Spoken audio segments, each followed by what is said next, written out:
Günel, bax, sən indi üzdən yıraq ifadəsini istifadə elədin. Sənin tanışlarının da içində, mənim də tanışlarımın içində dediyin kimi çoxdur. Amma onlar səviyyəlidir də. Amma bu dərəcədə deyirlər. Onlar bu sözdən incəyərmi sizcə? Yox, inciməzlər. Çünki bilirsiniz necə? Yəni onlar da üzdən yıraqdır. Necə?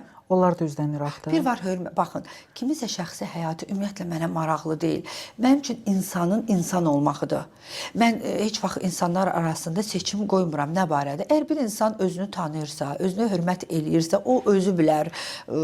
Başqa, yəni özünkidir də, kim nə istəyir özü bilər. Onun mən şəxsi həyatına müdaxilə eləyə bilmərəm. O, onun şəxsi həyatıdır.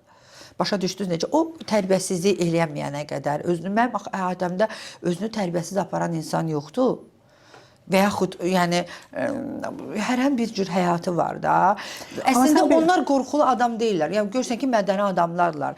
Misal üçün, onun indi bu həyatı budur. Tutaq ki, transgenderlar var. Misal üçün, mənim də, misal üçün, tanıdığım insanlar var. Mənim onlara çox böyük hörmət var. Çünki o insandan ziyan gəlməz. O neyinirsə özünə eləyir. Onun öz həyatıdır. Amma ziyanlı olanları da bilirik. Əsas qorxmaq lazımdır kimdən? Baxın, cinayətləri kimlər törədirlər? Bax, uşaqlara qarşı zorakılıq hərəkətlər, heyvanlara qarşı zorakılıq hərəkətlər, onun bunun qızını qaçırtmaqlar, onun bunun arvadına, onun bunun qızına göz tikən, misal üçün, insanlar nədir ki?